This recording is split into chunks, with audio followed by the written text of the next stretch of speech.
ധവളപത്രം പുറത്തു വന്നു. ധവളപത്രം എന്ന് പറഞ്ഞാൽ വൈറ്റ് പേപ്പർ.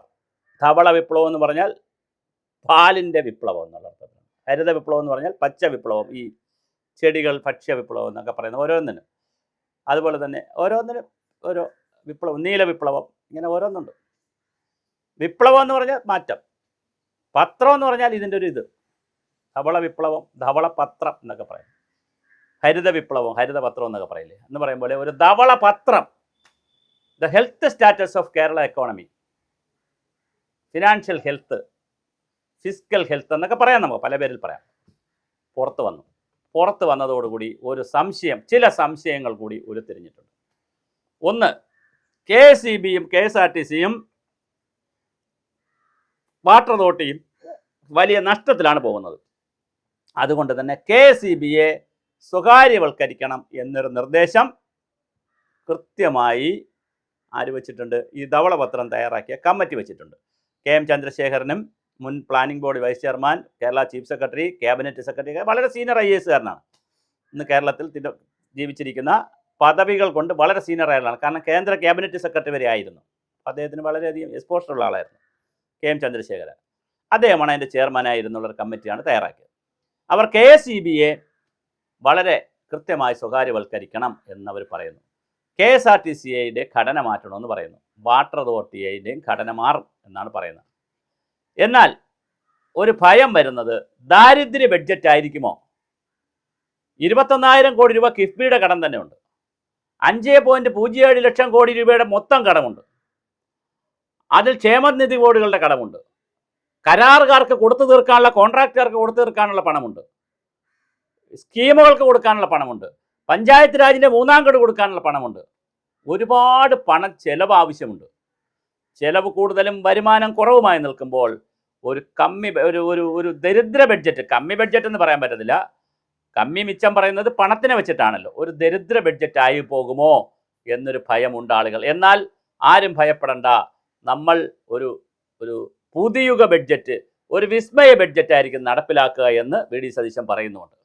1 ലക്ഷം കോടി രൂപ അധിക വരുമാനം ഉണ്ടാക്കും. പൂമ്പാറ്റ തേനെടുത്ത് കുടിക്കുന്ന പോലെ, ചെടിക്ക് നോവാത്തത് പോലെ, ചെടി പ്രതിഷേധിക്കാത്തത് പോലെ, നോവുന്നതുകൊണ്ട് പ്രതിഷേധിക്കുന്നില്ലല്ലോ, കൃത്യമായി ചെയ്യും എന്നാണ് VD സതീശൻ പറഞ്ഞിരിക്കുന്നത്. പക്ഷേ അതെങ്ങനെയാണ് എന്നുള്ളതാണ് ഒരു വലിയ മാജിക്കാണ് വരാൻ പോകുന്നതെന്ന് കേൾക്കുന്നു. പക്ഷേ ഇത് ദരിദ്ര ബഡ്ജറ്റായി പോകുമോ? ദരിദ്ര ബഡ്ജറ്റായാൽ ആളുകൾക്ക് കരച്ചിലും സങ്കടവും വരും. ശമ്പളം കൊടുക്കണം, DR കൊടുക്കണം, DA കൊടുക്കാനുണ്ട്, ആശാ വർക്കേഴ്സ് 3000 പോരാന്ന് പറഞ്ഞ് നിൽക്കുന്നു, അംഗനവാടിക്കാർ കൂടുതൽ ചോദിച്ചു നിൽക്കുന്നു. പിന്നെ ഒരുപാട് ആളുകൾ സാമ്പത്തികമായി വലിയ പ്രതീക്ഷയിലാണ് ഈ ഗവൺമെൻറ്റിൽ നിന്ന്. അത്രയും വലിയ പ്രതീക്ഷകളോടുകൂടി പിന്നെ 50% വരുന്ന 50% പിന്നെ വരുന്ന സ്ത്രീകൾക്ക്, 50% കൂടുതലുണ്ട്, വരുന്ന സ്ത്രീ യാത്രക്കാർക്ക് സൗജന്യം കൊടുക്കുന്നു. ജൂൺ 15 മുതൽ ബസ് യാത്ര സൗജന്യം കൊടുക്കുന്നു. ഇന്ദിരാ ഗ്യാരണ്ടിയാണ്. 25 ലക്ഷം രൂപ പെൻഷൻ കൊടുക്കുന്നു. 1000 രൂപ വീതം ബാങ്കിലിട്ട് കൊടുക്കുന്നു. അങ്ങനെ വലിയ മോട്ടിവേഷനുള്ള ഒരുപാട് വെൽഫെയർ സ്കീംസും കൂടി പ്രഖ്യാപിച്ചുകൊണ്ട് ഇന്ദിരാ ഗ്യാരണ്ടി പോലുള്ള, പിന്നെ വയോജന വകുപ്പ് ഇപ്പോൾ വന്നു, അതിനും പണം കൊടുക്കണമല്ലോ. വകുപ്പ് വന്നതുകൊണ്ട് കാര്യമില്ലല്ലോ, അതിന് പദ്ധതിക്ക് പൈസ കൊടുക്കണം. അപ്പോൾ വലിയ ബാധ്യതകൾ വരുന്ന ഒരുപാട് പദ്ധതികൾ ഏറ്റെടുത്തിട്ടുണ്ട്. ഇതെല്ലാം കൂടി ജഗപൊക ആകുമോ? ഒരു ചെപ്പടിക്കാരൻ്റെ ചെപ്പടി വിദ്യ പോലെ മാറുമോ? എന്ത് മാജിക്കാണ് VD സതീശൻ്റെ കയ്യിലിരിക്കുന്നത്?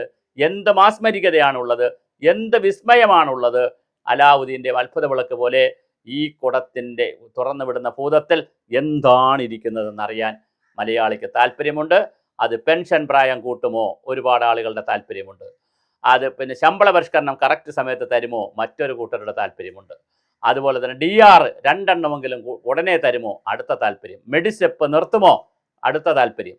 ഇങ്ങനെ തുടങ്ങി ഓരോന്നോരോന്നായിട്ട് അഷ്വേർഡ് പെൻഷൻ തരുമോ? അടുത്ത താല്പര്യം. ഇങ്ങനെ പരമാവധി സർക്കാരിൽ നിന്ന് ആനുകൂല്യങ്ങൾ വാങ്ങിയെടുക്കണം എന്നുള്ള വ്യത്യസ്ത താല്പര്യങ്ങൾ തമ്മിലുള്ള സംഘർഷം വരുമ്പോൾ ഗവൺമെൻറ് ഏത് നിലപാടെടുക്കുമെന്ന് നമുക്കറിയില്ല.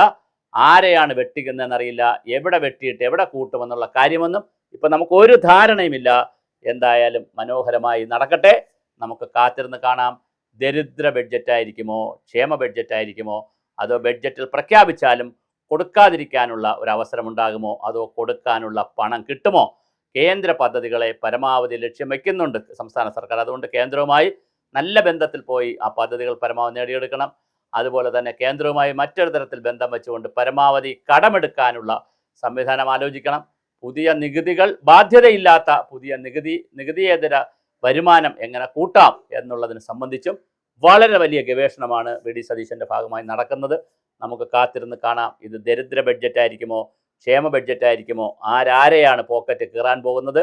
ജനങ്ങളുടെ പോക്കറ്റ് സർക്കാരിൻ്റെ കീറുമോ, സർക്കാരിൻ്റെ പോക്കറ്റ് ജനങ്ങൾ കീറുമോ എന്നുള്ളതാണ് നമ്മൾ കാത്തിരിക്കുന്നത്. അതോ രണ്ടു കൂട്ടർക്കും കീറലില്ലാതെ ഭംഗിയായി ഇത് മുന്നോട്ട് പോകുമോ?